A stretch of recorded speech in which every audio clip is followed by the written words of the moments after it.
അവരുടെ പ്രൊഫസേഴ്സ് എന്ന് പറഞ്ഞാൽ അവരുടെ മിനിമം റിക്വയർമെൻ്റ് എന്ന് പറഞ്ഞാൽ അവർ തീസിസ് അത് PhD അവർ ചെയ്തേ ചെയ്തേ പറ്റുള്ളൂ. അവർ ആക്റ്റീവ് റിസർച്ച് ഫെലോസും ആയിരിക്കണം.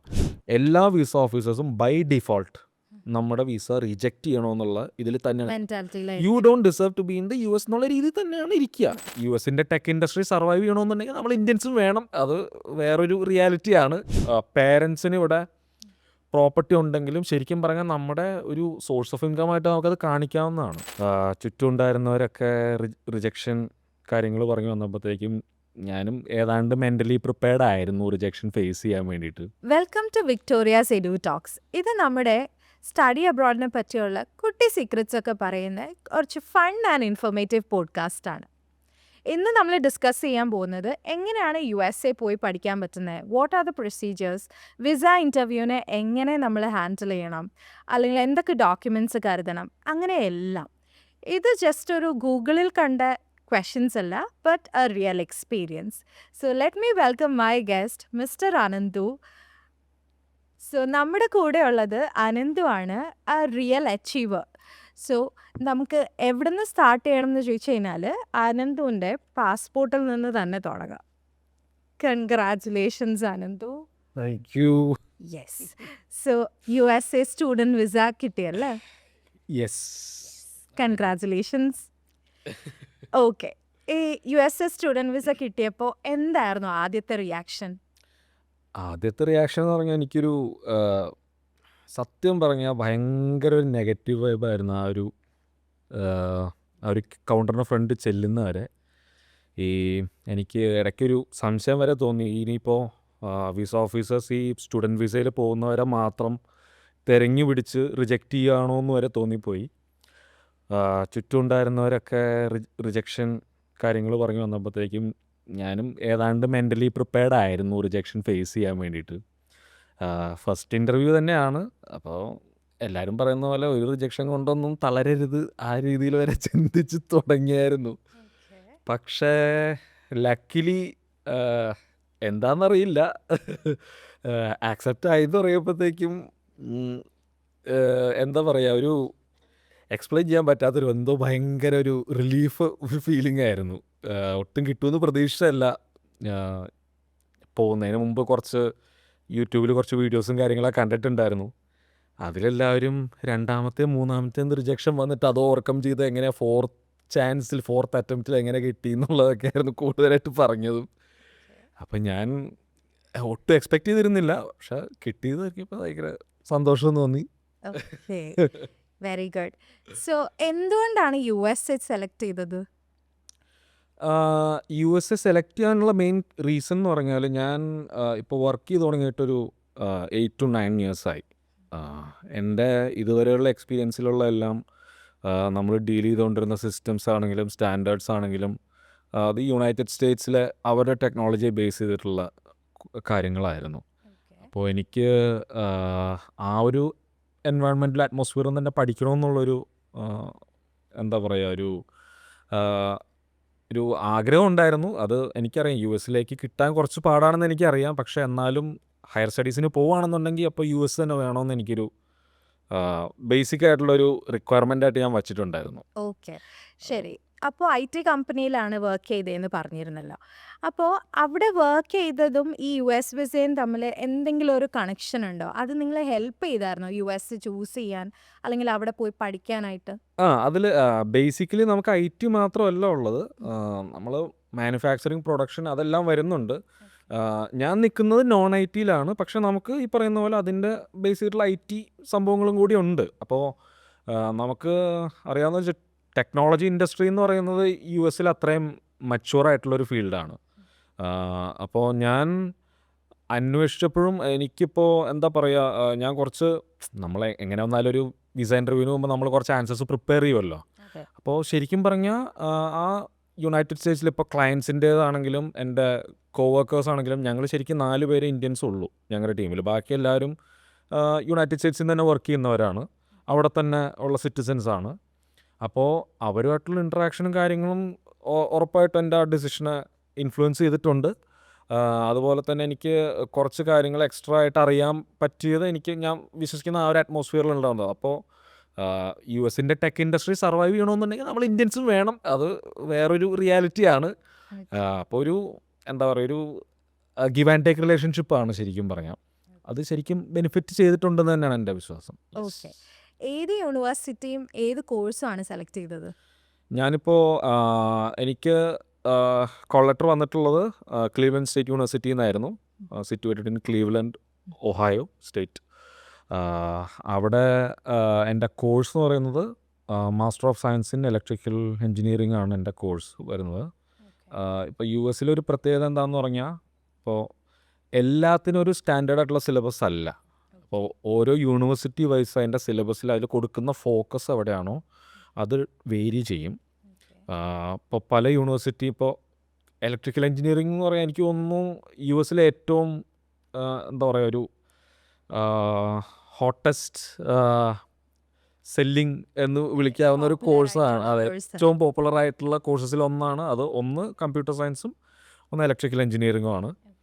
അതിൽ ഒരുപാട് യൂണിവേഴ്സിറ്റിയിൽ നമ്മളിങ്ങനെ നോക്കുമ്പോൾ അവരുടെ സിലബസ് നോക്കുമ്പോഴത്തേക്ക് അതിൽ ഓരോന്നിനും എന്താ പറയുക, ഓരോ സ്പെഷ്യലൈസേഷൻ ആയിരിക്കും. ഇപ്പോൾ ഉദാഹരണം പറയുകയാണെന്നുണ്ടെങ്കിൽ ഞാൻ കണ്ടേക്കുന്നതിൽ കുറച്ചെണ്ണം ഇതുപോലെ VLSI design, very large scale integration devices, അതെന്ന് വെച്ച് കഴിഞ്ഞാൽ ആ ഒരു രീതിയിലേക്ക് വന്നു. പിന്നെ എംബഡഡ് ഡിസൈനിലുള്ളതുണ്ടായിരുന്നു, പവർ സിസ്റ്റംസിലുള്ളതുണ്ടായിരുന്നു. പിന്നെ കുറച്ചും കൂടി കമ്പ്യൂട്ടർ സയൻസ് ഓറിയൻറ്റഡ് ആയിട്ട് വരാനെന്നുണ്ടെന്ന് വെച്ചാൽ സോഫ്റ്റ്വെയർ എഞ്ചിനീയറിംഗ് അല്ല, അതിന് തൊട്ട് താഴത്ത് അതിൻ്റെ ബേസ് ചെയ്തിട്ടുള്ള ഇലക്ട്രിക്കൽ എഞ്ചിനീയറിംഗ് കോഴ്സസ് ഉണ്ടായിരുന്നു. ഞാൻ കൺട്രോൾ എഞ്ചിനീയർ ആയിട്ടാണ് വർക്ക് ചെയ്യുന്നത്. കൺട്രോൾ സിസ്റ്റംസ് എന്ന് പറഞ്ഞാൽ നമുക്ക് ഈ ഒരു ഓട്ടോമാറ്റിക് പ്രോസസ്സിനെ ഒരു ഇൻഡസ്ട്രിയിൽ നമ്മൾ ഇംപ്ലിമെൻറ്റ് ചെയ്യുന്ന ഒരു ഓട്ടോമാറ്റിക് പ്രോസസ്സിൻ്റെ body, brain and the entire organs എന്ന് വിളിക്കാവുന്ന സംഗതി. ഇപ്പോൾ അതിൽ റോബോട്ടിക്സ് വരും, കാര്യങ്ങൾ വരും.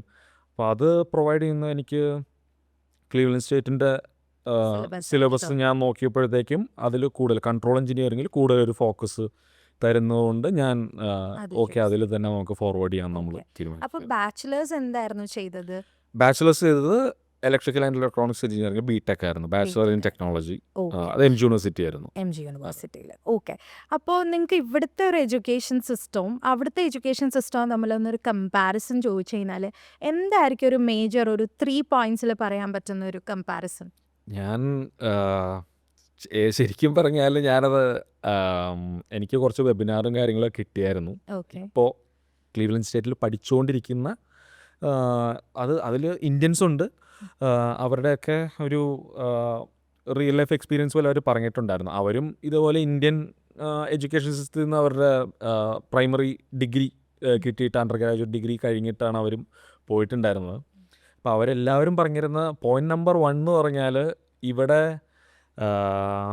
നമുക്ക് മെയിനായിട്ട് കിട്ടുന്നത് എന്താണെന്ന് പറഞ്ഞാൽ നമുക്കൊരു എന്താ പറയുക, ഒരു ആപ്ലിക്കേഷൻ ലെവലിൽ കൊടുക്കാൻ പറ്റുന്ന എഡ്യൂക്കേഷൻ ഒരു പരിധിയുണ്ട്, നമുക്കൊരു ലിമിറ്റഡ് ആണ് കുറച്ച്. അതിന് നമ്മളങ്ങനെ കുറ്റം പറഞ്ഞിട്ട് കാര്യമില്ല.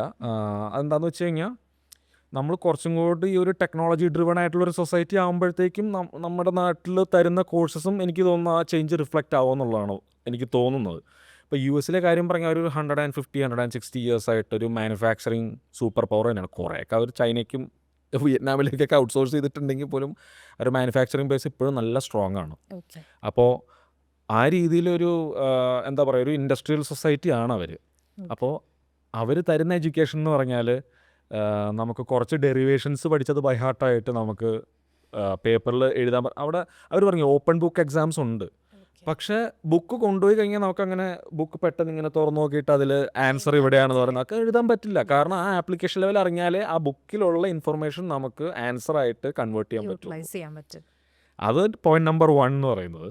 പിന്നെ പോയിന്റ് നമ്പർ 2 എന്ന് പറഞ്ഞാൽ അവിടുത്തെ എല്ലാ പ്രൊഫസേഴ്സും എനിക്ക് തോന്നുന്നു ടയർ 2 തുടങ്ങി മുകളിലേക്കുള്ള എല്ലാ യൂണിവേഴ്സിറ്റീസിലും അവരുടെ പ്രൊഫസേഴ്സ് എന്ന് പറഞ്ഞാൽ അവരുടെ മിനിമം റിക്വയർമെൻ്റ് എന്ന് പറഞ്ഞാൽ അവർ തീസിസ്, അത് PhD അവർ ചെയ്തേ പറ്റുള്ളൂ. അവർ ആക്റ്റീവ് റിസർച്ച് ഫെലോസും ആയിരിക്കണം. ഇപ്പോൾ എനിക്ക് കിട്ടിയൊരു പ്ലസ് എന്താണെന്ന് പറഞ്ഞു കഴിഞ്ഞാൽ ഞാൻ അപ്ലൈ ചെയ്തേക്കുന്ന കോളേജിൽ എനിക്കിപ്പോൾ വിസ റെഡിയായി കാര്യങ്ങൾ അഡ്മിഷൻ എല്ലാം സെറ്റായ കോളേജിൽ എന്ന് വെച്ച് കഴിഞ്ഞാൽ വാഷ്കെവിറ്റ്സ് കോളേജ് ഓഫ് എഞ്ചിനീയറിംഗ് എന്നാണ് അതിൽ പറയുന്നത്, ക്ലീവ്ലൻഡ് സ്റ്റേറ്റ് യൂണിവേഴ്സിറ്റിയുടെ കീഴിൽ വരുന്ന. അവിടെ ഗ്രാജുവേറ്റ് പ്രോഗ്രാം ഡയറക്ടറാണ്, ഇലക്ട്രിക്കൽ എഞ്ചിനീയറിങ്ങിൻ്റെ ഗ്രാജുവേറ്റ് പ്രോഗ്രാം ഡയറക്ടറായിട്ടുള്ള എനിക്ക് പെട്ടെന്ന് സ്ട്രൈക്ക് ചെയ്തൊരു കാര്യമാണ്. ഞാൻ ഇങ്ങനെ യൂണിവേഴ്സിറ്റിയെ പറ്റി റിസർച്ച് ചെയ്തപ്പോഴത്തേക്കും ആളുടെ റിസർച്ച് പേപ്പർ എന്ന് പറയുന്നത് ഞാൻ സെമിനാറായിട്ട് പ്രിപ്പയർ എന്ന് വെച്ചാൽ നമുക്ക് സെമിനാറിന് ഒരു സെമ്മുണ്ട്. അതായത് 7th സെമിസ്റ്ററിൽ നമുക്ക് സെമിനാർ എന്ന് പറയുന്ന ഒരു ടോപ്പിക് ഉണ്ട്. ഈ 7th സെമിസ്റ്ററിൽ ഞാൻ ചെയ്തിരുന്ന ഒരു കാര്യം ഉണ്ടായിരുന്നു വെച്ച് കഴിഞ്ഞാൽ ഈ ബിടെക് പഠിക്കുന്ന സമയത്ത് നമ്മളന്ന് ഈ ന്യൂറൽ നെറ്റ്വർക്ക് നമ്മൾ ആദ്യമായിട്ട് കേട്ടിട്ടേ ഉള്ളൂ. ഇപ്പോൾ ഈ ആർട്ടിഫിഷ്യൽ ഇൻ്റലിജൻസും റോബോട്ടിക്സും അപ്പോൾ ഈ ന്യൂറൽ നെറ്റ്വർക്ക് എന്ന് പറയുന്ന ഒരു കോമൺ ഫ്രേസ് ആയിട്ടുണ്ട് ഇപ്പോൾ. അന്ന് ഞങ്ങൾക്ക് ഈ ഏതെങ്കിലും ഒരു IEEE ജേർണലിലാണ് നമുക്കിത് എടുക്കാൻ പറ്റുള്ളൂ. അന്ന് ഞാൻ ചെയ്തിരുന്നത് എന്താണെന്ന് വെച്ച് കഴിഞ്ഞാൽ ഈ റോഡിൽ കൂടി പോകുന്ന വെഹിക്കിളിൻ്റെ റോഡ് കണ്ടീഷനും, അതായത് എന്ത് മെറ്റീരിയൽ വെച്ചിട്ടാണ് റോഡിൻ്റെ ഇപ്പോൾ അസ്ഫോൾട്ടാണോ, കോൺക്രീറ്റ് റോഡാണോ, അല്ലെങ്കിൽ ഗ്രാവൽ റോഡാണോ, അല്ലെങ്കിൽ റബ്ബിൾ റോഡാണോ, അതുപോലെ കണ്ടീഷൻ വെച്ചിട്ട് ഓരോന്നിനും ഓരോ കോഎഫിഷ്യൻ്റ് ഓഫ് ഫ്രിക്ഷൻ ഡിഫറെൻ്റ് ആയിരിക്കും. അതെല്ലാം നമ്മളൊരു പ്രീ കണ്ടീഷനായിട്ട് കൊടുത്തിട്ട് ഏറ്റവും ഒപ്റ്റിമമായിട്ട് ഇതിപ്പോൾ ഇലക്ട്രിക് വെഹിക്കിൾസിൻ്റെ കേസാണ്, ഹൈബ്രിഡ് വെഹിക്കിൾസിൻ്റെ കേസിലാണ് ഇത് നമ്മൾ പറയുന്നത്. അപ്പോൾ ഒപ്റ്റിമമായിട്ട് നമ്മൾ ഫ്യൂവൽ, അതായത് ഇപ്പോൾ ബേൺ ചെയ്യുന്ന ഫ്യൂവൽ, പെട്രോൾ അല്ലെങ്കിൽ ഡീസൽ, അതുപോലെ തന്നെ ബാറ്ററിയിൽ നിന്ന് എടുക്കുന്ന ചാർജ്, അപ്പോൾ ഇതെല്ലാം ഒരു പ്രീ കണ്ടീഷനായിട്ട് കൊടുത്തിട്ട് ഒരു ഒപ്റ്റിമം റേഞ്ച്, ഇപ്പോൾ ഇലക്ട്രിക് കാസിൻ്റെ ഒക്കെ അറിയാമല്ലോ, നമുക്ക് റേഞ്ചാണ് ഏറ്റവും ഇമ്പോർട്ടൻ്റ് ആയിട്ട് വരുന്നത്. ഒപ്റ്റിമം റേഞ്ചിലേക്ക് മാറ്റുക എന്നുള്ളതായിരുന്നു ഞാൻ പ്രസൻറ്റ് ചെയ്തിരുന്ന സെമിനാർ ടോപ്പിക്. അതൊരു 10 വർഷം മുമ്പാണെന്ന് ആലോചിക്കണം. 2021 കക്ഷിയുടെ ഒരു പേപ്പർ, അതായത് ഈ പ്രൊഫസറുടെ ഗ്രാജുവേറ്റ് പ്രോഗ്രാം ഡയറക്ടറുടെ ഒരു പേപ്പറായിരുന്നു. ഇതേ സാധനം in A different application level, ഈ കണ്ടെയ്നർ ഷിപ്സ് ഉണ്ടല്ലോ, അതെന്ന് പറയുമ്പോഴത്തേക്കും ഈ റോഡിൻ്റെ കണ്ടീഷൻ എടുക്കുന്നതിൻ്റെ കോംപ്ലക്സിറ്റി ഇൻറ്റു 10 times ആവും. അപ്പോൾ ആ ഒരു കണ്ടീഷൻ, അതായത് വിൻഡിൻ്റെ ഡയറക്ഷൻ, അതുപോലെ തന്നെ സീയുടെ ഒരു പർട്ടിക്കുലർ റഫ്നെസ്, അതുപോലെ ഈ ഷിപ്പൊക്കെ കുറച്ചാലും പോയി കഴിയുമ്പോഴത്തേക്ക് അതിൻ്റെ അടിയിൽ ബാർനക്കിൾസും കാര്യങ്ങൾസും എന്ന് വെച്ച് കഴിഞ്ഞാൽ മറൈൻ ആനിമൽസൊക്കെ ഒന്ന് അറ്റാച്ച് ആവും. അപ്പോൾ അതിൻ്റെ കാര്യങ്ങൾ ചേഞ്ച് ആവും. അപ്പോൾ അതുപോലുള്ള കാര്യങ്ങളൊക്കെ കൂടി കൺസിഡർ ചെയ്തിട്ട് അത് ഭയങ്കര കോംപ്ലക്സ് സിസ്റ്റമാണ്. അപ്പോൾ അത് ഞാൻ പെട്ടെന്ന് ക്യാച്ച് ചെയ്തു. അപ്പോൾ ഇവരൊക്കെ ഇതുപോലുള്ള ആക്റ്റീവായിട്ടുള്ള റിസർച്ച്, അത് ഫ്യൂച്ചറിസ്റ്റിക് ആയിട്ടുള്ള ആക്റ്റീവായിട്ടുള്ള റിസർച്ചസിൽ അവർ ഓൾറെഡി ഇൻവോൾവ് ആണ്. ഇപ്പോൾ പുതിയ എനിക്ക് തോന്നുന്നു 2024 കക്ഷി വേറൊരു റിസർച്ചിൻ്റെ കാര്യത്തിൽ ഇൻവോൾവ് ആണ് ഇപ്പോൾ കറൻ്റ്ലി. അപ്പോൾ അത്ര അഡ്വാൻസ്ഡ് ആയിട്ടുള്ള ഒരു ടീച്ചർ അല്ലെങ്കിൽ ഒരു പ്രൊഫസറിന്റെ അടുത്ത് നിന്ന് ഒരു ക്ലാസ് കിട്ടാന്ന് പറയുന്നത് തന്നെ ഒരു വലിയ കാര്യമാണ്. അത് തന്നെ വലിയ കാര്യമാണ്. അവിടെ അത് മാത്രമല്ല, അവിടെ പ്ലേജറിസം വന്നു കഴിഞ്ഞാൽ പിന്നെ ഫുൾ റെപ്യൂട്ടേഷൻ പോയി. അങ്ങനെ ഒരു റിസ്ക് ഫാക്ടറും ഉണ്ട്. അപ്പോൾ ആരും അങ്ങനെ ചെയ്യാറുമില്ല. അപ്പോൾ ഇങ്ങനെ കുറച്ച് 2-3 ഫാക്ടേഴ്സ് കാരണം കൊണ്ടാണ് എനിക്ക് ഒരു ഡിഫറൻസ് ആയിട്ട് ഫീൽ ചെയ്തിട്ടുള്ളത്. അപ്പോൾ അവരുടെ നേരിട്ടുള്ള ടെസ്റ്റിമോണിയൽ ഞാൻ കേട്ടിട്ടുണ്ട്, വെബിനാർസ് ഒക്കെ അവർ തന്നിട്ടുണ്ടായിരുന്നു. ശരി. അപ്പോൾ അതിൽ കുറച്ച് ഇൻട്രാക്ഷൻസും കാര്യങ്ങളൊക്കെ ഉണ്ട്, അങ്ങനെ മനസ്സിലാക്കിയത്. ശരി. വിക്ടോറിയാസ് ഏത് രീതിയിലാണ് ഹെൽപ്പ് ചെയ്തത് ഈ ഒരു കോഴ്സ് എടുക്കാൻ, അല്ലെങ്കിൽ ഒരു യൂണിവേഴ്സിറ്റി സെലക്ട് ചെയ്യാൻ? USA ആണ് നിങ്ങൾക്ക് വേണ്ട ഒരു കൺട്രി എന്ന് പറഞ്ഞപ്പോൾ what was their reaction? Basically നമുക്ക് ഞാൻ എന്താണെന്ന് വെച്ച് കഴിഞ്ഞാൽ ഞാനൊരു എങ്ങനെയെങ്കിലും ഒരു വഴി എന്തെങ്കിലും ഉണ്ടോ എന്ന് അറിയണമെന്ന് വിചാരിച്ചാൽ ഞാൻ ആദ്യം ചോദിച്ചിട്ടുണ്ടായിരുന്നുള്ളൂ. ഞാൻ അത്ര സീരിയസ് ആയിരുന്നില്ല ആദ്യം ചോദിക്കുമ്പോൾ, ടു ബി ഫ്രാങ്ക്. അതിനുശേഷം ഗൈഡൻസ് എനിക്ക് നല്ലപോലെ കിട്ടിയായിരുന്നു. ഏതായാലും ഇപ്പോൾ നമ്മൾ ഈ രീതിയിലാണ് പോകുന്നതെന്നുണ്ടെങ്കിൽ ഈ ഇൻടേക്കിന് നമ്മളിപ്പോൾ അപ്ലൈ ചെയ്ത് കഴിഞ്ഞാൽ എങ്ങനെയായിരിക്കും, അതുപോലെ എൻ്റെ സിലബസിൻ്റെ ലിങ്കൊക്കെ എനിക്ക് അയച്ചു തന്നിട്ടുണ്ടായിരുന്നു. അങ്ങനെ ചൂസ് ചെയ്യാൻ ഒരുപാട് ഓപ്ഷൻസ് നമുക്ക് ആദ്യമേ തന്നിട്ടുണ്ടായിരുന്നു. അതിൽ നിന്ന് കുറച്ച് നമ്മൾ ഷോർട്ട് ലിസ്റ്റ് ചെയ്ത് കൊടുക്കുകയും ബാക്കി കാര്യങ്ങളിലെല്ലാം അത്യാവശ്യം നല്ല ഗൈഡൻസും കാര്യങ്ങളൊക്കെ ആയിരുന്നു. അപ്പോൾ അതൊരു it's a very big part, അങ്ങനെ തന്നെ പറയേണ്ടി വരും. അല്ലാതെ ഞാൻ സത്യം പറഞ്ഞ എന്തെങ്കിലും ഇൻഫർമേഷൻ അറിയാമെന്നുള്ള, അതായത് ഇപ്പം ചിലപ്പോൾ ഞാൻ ഈ ഇൻടേക്ക് പോലും വിസ ആപ്ലിക്കേഷൻ പോയിട്ട് നമ്മളത് ഫൈനൽ ഷോർട്ട് ലിസ്റ്റ് പോലും ചെയ്യില്ലായിരുന്നു. അപ്പം നല്ല പ്രോപ്പർ ഗൈഡൻസ് ആയിരുന്നു. അത്ര പെട്ടെന്ന് എല്ലാ കാര്യങ്ങളെല്ലാം മൂവ് ചെയ്തു. ഭയങ്കര ഹെൽപ്ഫുൾ ആയിരുന്നു. ഓക്കെ. അപ്പോൾ ഇതിലൊരു മേജർ പ്രോസസ്സാണ് ഡോക്യുമെൻറ്റ്സ് സബ്മിറ്റ് ചെയ്യാന്നുള്ളത് അല്ലേ? ആപ്ലിക്കേഷൻ്റെ കേസസിലാണെങ്കിലും ഇപ്പോൾ വിസയുടെ കേസിലാണെന്നുണ്ടെങ്കിലും ഡോക്യുമെൻറ്റേഷൻ വളരെ ഇമ്പോർട്ടൻ്റ് ആയിട്ടുള്ളൊരു ഫാക്ടറാണ് ഒരു സ്റ്റുഡൻറ്റ് എബ്രോഡ് പോയി പഠിക്കുന്നതിൽ. അപ്പോൾ ഈ ഡോക്യുമെൻറ്റേഷൻ പ്രിപ്പയർ ചെയ്യാൻ എന്തെങ്കിലും തരത്തിലുള്ള അസിസ്റ്റൻസ് കിട്ടുമോ, അല്ലെങ്കിൽ എന്തെങ്കിലും ചെക്ക് ലിസ്റ്റ് പ്രൊവൈഡ് ചെയ്യുമോ, അങ്ങനെ എന്തെങ്കിലും ചെയ്തിരുന്നോ? യെസ്.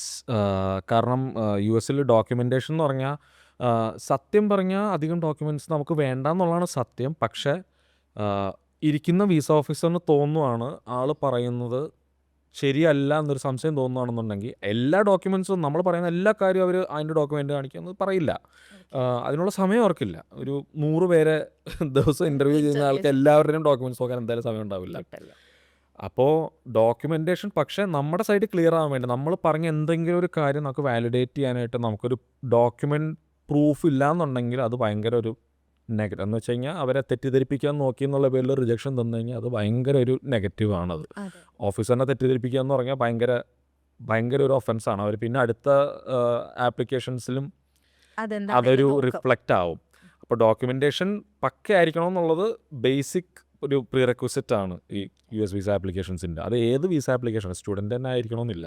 അപ്പോൾ നമുക്കതിൽ മെയിനായിട്ട് കൊടുക്കേണ്ടിയിരുന്ന ഡോക്യുമെൻറ്റ്സ് പറഞ്ഞാൽ നമ്മുടെ I-20 ഫോം യൂണിവേഴ്സിറ്റി തരുന്നത്, പിന്നെ നമ്മുടെ സർവീസ് ഫീ അടച്ചത്, വിസ ഫീയുടെ പേയ്മെൻറ്റ് നടത്തിയത്, അതേപോലെ തന്നെ നമ്മൾക്ക് അവിടെ ചെന്നിട്ട് നമ്മൾക്ക് സപ്പോർട്ട് ചെയ്യാനുള്ള ഫൈനാൻഷ്യൽ ഡോക്യുമെൻസിൻ്റെ അതിൻ്റെ ഒരു പ്രൂഫായിട്ടുള്ള നമ്മുടെ ബാങ്ക് വലിയൊരു ലിസ്റ്റ് തന്നെയുണ്ട്. അത് പിന്നീട് നമ്മൾ ഇവിടെ കൺട്രി ടൈസ് കാണിക്കാൻ വേണ്ടിയിട്ടുള്ള നമുക്ക് എന്തെങ്കിലും ഇപ്പോൾ നമ്മളിവിടെ എന്തെങ്കിലും പ്രോപ്പർട്ടി ഓൺ ചെയ്യുന്നുണ്ടെങ്കിൽ, വെഹിക്കിൾസ് എന്തെങ്കിലും ഓൺ ചെയ്യുന്നുണ്ടെങ്കിൽ, അതല്ലാന്നുണ്ടെങ്കിൽ ഇപ്പോൾ മാരീഡ് ആണെന്നുണ്ടെങ്കിൽ അതേപോലുള്ള ഡോക്യുമെൻസിൻ്റെ അത്. അപ്പോൾ ഇതെല്ലാത്തിൻ്റെയും 1 by 1 ചെക്ക് ലിസ്റ്റ്. ഇപ്പോൾ പേരൻസിന് ഇവിടെ പ്രോപ്പർട്ടി ഉണ്ടെങ്കിലും ശരിക്കും പറഞ്ഞാൽ നമ്മുടെ ഒരു സോഴ്സ് ഓഫ് ഇൻകം ആയിട്ട് നമുക്കത് കാണിക്കാവുന്നതാണ്.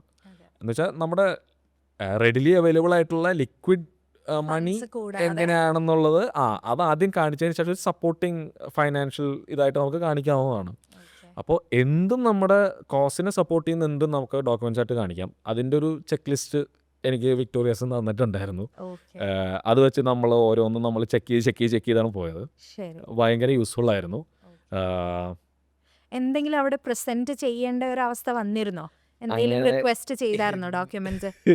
എന്നോട് ആദ്യം വന്നപ്പോൾ ചോദിച്ചത് പാസ്പോർട്ട് ചോദിച്ചേ ഉള്ളൂ. അതായത് എന്നോട് അവിടെ നമ്മൾ ഇൻ്റർവ്യൂ നടക്കുന്നിടത്ത് കയറുമ്പോഴത്തേക്കും അവിടുത്തെ ഗാർഡ്സ് നമ്മളോട് ഇപ്പോൾ സ്റ്റുഡൻറ്റ് വിസയിലാണ് വന്നിട്ടുണ്ടെങ്കിൽ keep your I-20 form in between your passport എന്ന് പറഞ്ഞിട്ടാണ് നമ്മൾ അകത്തേക്ക് ഇടുന്നത്. എന്ന് വെച്ചാൽ രണ്ടും ഒരുമിച്ച് ചോദിക്കാറുള്ളൂ. എന്താണെന്നറിയില്ല, ഞാനത് ചെയ്യുമ്പോൾ എന്നോട് പാസ്പോർട്ട് മാത്രമേ ചോദിച്ചുള്ളൂ. അതിൽ ഫസ്റ്റ് പേജ് എൻ്റെ ബയോ പേജാണെന്ന് തോന്നുന്നു നോക്കിയിട്ടുണ്ടായിരുന്നു. എന്നിട്ട് അത് മാറ്റി വെച്ചു. I-20 ഫോം പാസ് ചെയ്യാൻ പറഞ്ഞു. I-20 ഫോം പാസ് അത് നോക്കിയ പോലുമില്ല കക്ഷി. എനിക്ക് തോന്നുന്നു നേരെ DS-160യുടെ സ്ക്രീനുണ്ട് അവരുടെ ഫ്രണ്ടിൽ. നമ്മൾ അതിൽ പറഞ്ഞിരിക്കുന്ന കാര്യമില്ലാതെ എന്ത് ഡിബേറ്റ് ചെയ്ത് പറഞ്ഞാലും അവരപ്പോൾ പോക്കും. അപ്പോൾ ഫസ്റ്റ് തന്നെ പുള്ളി ഇങ്ങനെ സ്ക്രോൾ ചെയ്യായിരുന്നു, വിസ ഓഫീസർ ഇങ്ങനെ സ്ക്രോൾ ചെയ്ത് പോകുമായിരുന്നു.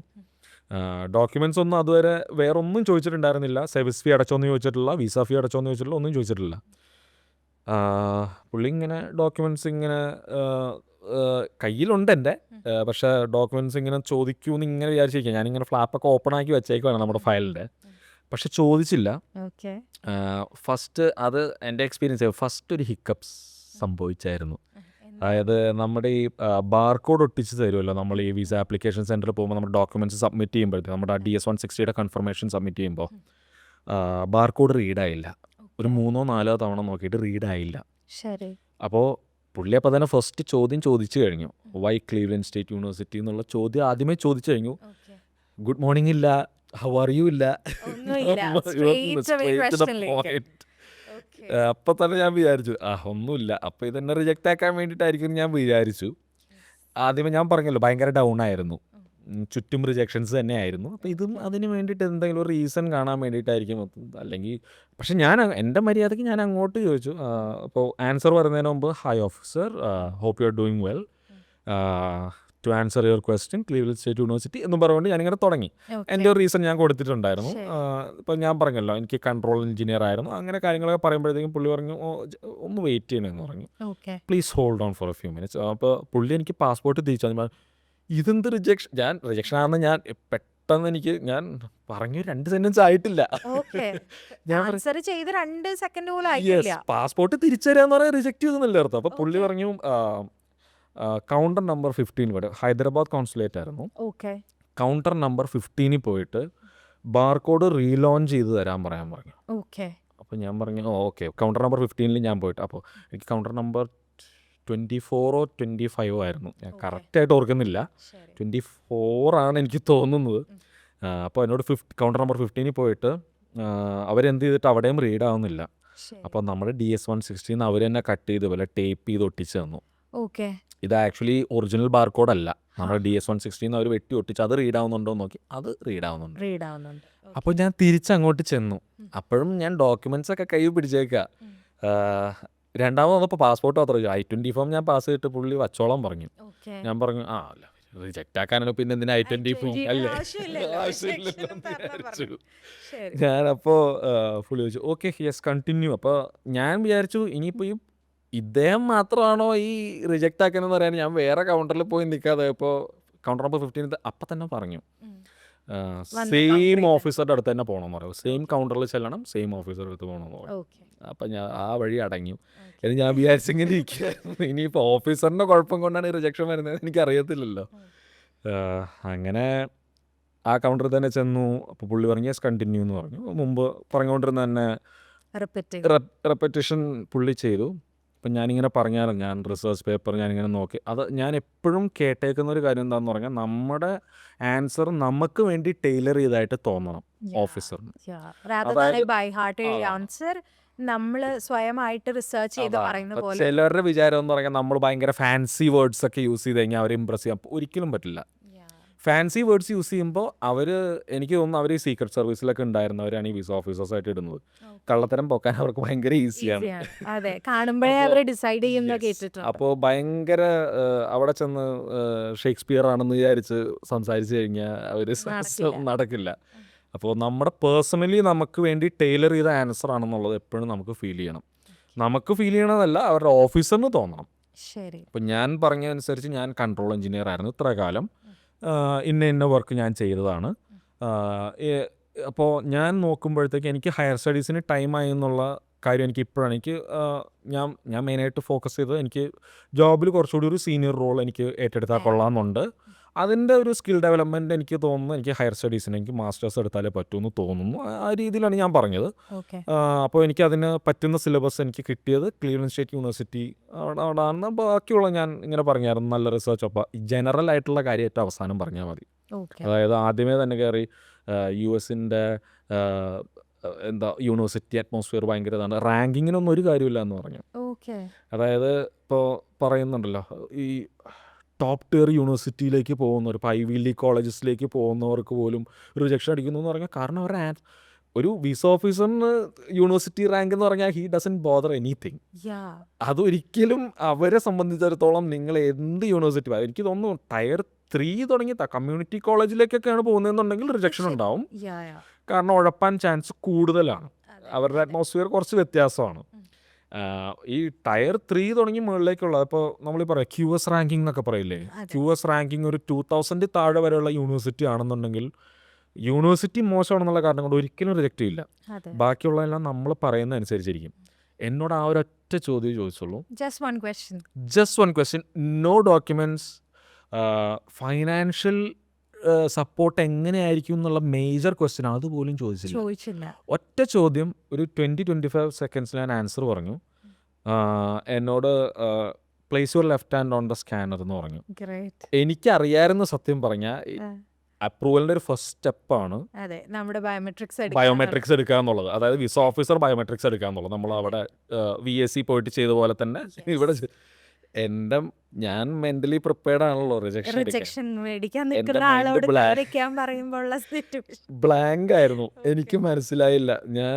എനിക്കപ്പോൾ കൺഫ്യൂഷൻ, ലെഫ്റ്റ് ആണോ റൈറ്റ് ആണോ പറഞ്ഞു. അല്ല ഞാൻ പറഞ്ഞു officer do mean the left hand എന്ന് പറഞ്ഞു. ലെഫ്റ്റ് ഹാൻഡ് പതുക്കെ പ്ലേസ് ചെയ്തു. പുള്ളി പാസ്പോർട്ട് എടുത്ത് സൈഡിലേക്ക് ഇങ്ങനെ വെച്ചു. യെസ് യു ക്യാൻ ലീവ് എന്ന് പറഞ്ഞു. Sorry officer could you come again എന്ന് ചോദിച്ചപ്പോഴത്തേക്കും പുള്ളി yes your visa is approved you can leave എന്ന് പറഞ്ഞു. ഞാൻ ആ സമയത്ത് ഇത് ഒരേ ഒരു ക്വസ്റ്റ്യൻ, ഫൈനാൻഷ്യൽ ഡോക്യുമെൻ്റ് പ്രൂഫ് കാണിച്ചിട്ടില്ല, പ്രൂഫൊന്നും അല്ലെങ്കിൽ ചോദിക്കാറില്ല, ഡോക്യുമെൻറ്റ്സ് ഒന്നും ചോദിക്കാറില്ല, അതെങ്ങനെയാണെന്ന് പോലും ചോദിച്ചിട്ടില്ല. യുണൈറ്റഡ് സ്റ്റേറ്റ്സിൽ എന്തുകൊണ്ട് ചൂസ് ചെയ്തു എന്ന് ചോദിച്ചിട്ടില്ല. ഇതുവരെയുള്ള നിങ്ങളുടെ ബാക്ക്ഗ്രൗണ്ട് എന്താണെന്ന് ചോദിച്ചിട്ടില്ല. ബേസിക്കലി വേറെ ഒന്നും ചോദിച്ചില്ല. എൻ്റെ പേര് പോലും ചോദിച്ചില്ല. ഈ ഒരൊറ്റ ചോദ്യം കൊണ്ട് തന്നെ ജീവിതം മാറ്റി.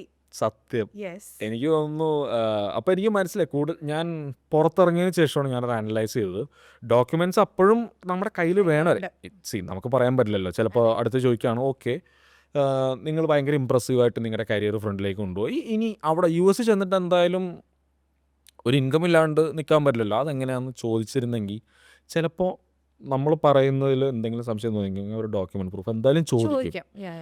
May be 1 in 100 chance 1% chance ഉള്ളൂ എന്ന് തന്നെ വിചാരിച്ചു. പക്ഷേ ആ ഒരു കാരണം കൊണ്ട് റിജക്ഷൻ വന്നു കഴിഞ്ഞാൽ അതൊരു ഭയങ്കര ഒരു നമുക്കത് ഭയങ്കര വിഷമായിരിക്കും. കാരണം അതെ. ഇതുവരെ എത്തിയെന്ന് വിചാരിച്ചു. അപ്പോൾ ഡോക്യുമെൻസിൻ്റെ കേസ് എപ്പോഴും ഭയങ്കര ഇമ്പോർട്ടൻ്റ് ആണ്, കയ്യിൽ തന്നെ കരുതണം.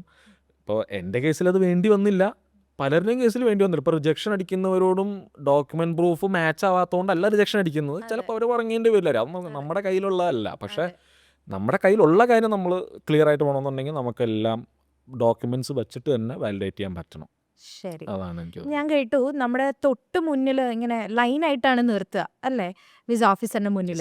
അപ്പോൾ തൊട്ട് മുന്നിലുള്ള എല്ലാവർക്കും റിജക്ഷൻ ആണെന്ന് പറഞ്ഞു. അപ്പോൾ അവരോടെല്ലാം ജസ്റ്റ് സിംഗിൾ ക്വസ്റ്റ്യൻ ആണ് ചോദിച്ചത് അതോ മൾട്ടിപ്പിൾ ക്വസ്റ്റ്യൻസ് അവരോട് ചോദിച്ചായിരുന്നു? കേൾക്കാൻ പറ്റുമോ? കേൾക്കാൻ പറ്റും.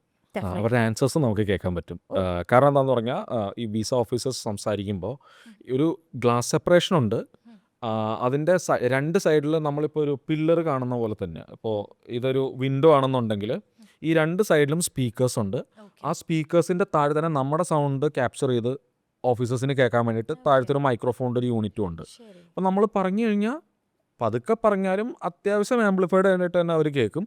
അവരും അവിടെ നിന്ന് പതുക്കെ തന്നെ ആയിരിക്കും പറയുന്നത്. പക്ഷേ ആ രണ്ട് സൈഡിലുള്ള സ്പീക്കേഴ്സ് വഴി നമുക്കും കേൾക്കാൻ പറ്റും.